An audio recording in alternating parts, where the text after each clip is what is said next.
Coach, we've talked recently about starting fast. How does your group go about doing that tonight, especially against this Brooklyn Nets team? It's got to be on the defensive end. I think it starts with getting stops, to get out and run, to get the early easy baskets, and I say that over and over again. But our ability to sit down and guard these guys tonight is going to be crucial. And the way their defense is, we've got to make sure we're getting those easy baskets, because we're going to see all type of different lineups and coverages from Jordy tonight. We spoke with Jeff Waltman just shortly ago, and he said that everyone's frustrated, and it's not just on one person, but a whole lot of people, I suppose. And he also has said that the organization has your back. What does that mean to hear that from the president? For you the rest of the season? I think it means a lot. In this business, in this industry, where coaches do become revolving doors, and that's the reality of it. And we know what we sign up for in that regard. But to know that Jeff and I and this organization are aligned with what we want to have done with this group and this team and how we need to play, where we've come up short, we've talked about it a ton. And I think that's the important piece, that we keep our lines of communication open, not just he and I, but, the players as well, that we just keep communicating with one another about the things that we're trying to accomplish moving forward. We spoke with you this morning about Tyus getting traded, but there were no other moves made. There's a spot that has to be filled within the next 2 weeks, but the roster is essentially what it's going to be. For you as a coach, what does that mean to you?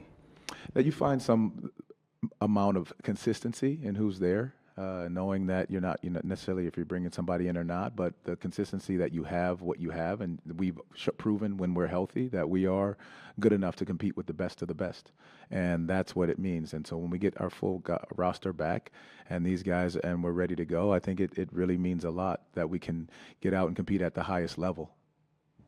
Jeff also mentioned that a lot of the frustration has been on the defensive end, that you guys have been focusing a lot more on kind of getting back to those defensive basics. What is that process like? I know you don't have as much practice time, but what is that process like of trying to get back to the level of defense that you guys expect? Yeah, I think two things come into play when it's that. It's fundamentals of the defensive end and the effort that you give within it. It starts with our on-ball defense. Can we crawl into the ball and make guards and teams uncomfortable each and every single night?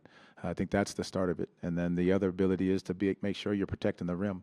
You got these guards and these players that are able to get downhill and attack the basket more frequently than they have in past years. And so our ability to guard it at the starting point and then at the rim, we got to be able to protect it and then finish the possession with the rebounds. Those are the small things within the game that teams are becoming better and better at. Jamahl, it feels like the identity of this team has kind of shifted. It used to be the effort and the defense and everything. How do you find that? How do you recapture what made Magic basketball Magic basketball?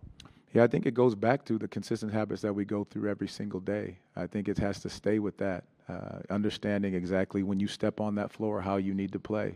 It is a privilege to be out there. It is not a right.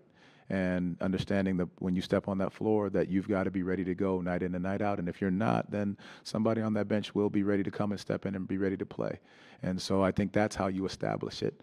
We can talk about the fundamentals. We can talk about the game plan. We can talk about the effort. But the best way for you to give the maximum effort and realize that this game has given us so much, that it's a privilege to play every single time you step on this floor, is to have that pulled away from you for a second. Coach, there's a level of chaos and anxiety that gets introduced with the trade deadline. Do you think that maybe now that it's passed, there's an unspoken sigh of relief with some guys and now they can just focus on what the rest of the season has to offer? I believe so. Regardless of who you are, where you are, we've seen in past years that, nobody is untouchable.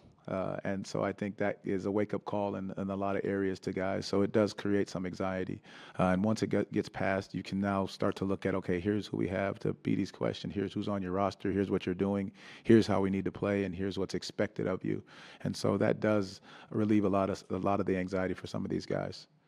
Coach, how are you doing today, and how is the locker room dealing with Tyus Jones, being a part of this team for, half the season, losing him, and then, dealing with the cold side of the business and then having to come out and take care of business that same day tonight? Yeah, that's a great question. The locker room wasn't happy. There was no celebration to it. They missed the guy that they've been with before, but you also understand, and I've said this before we got Tyus, his connection to so many guys. He's a Duke guy, so there's Paolo and Wendell.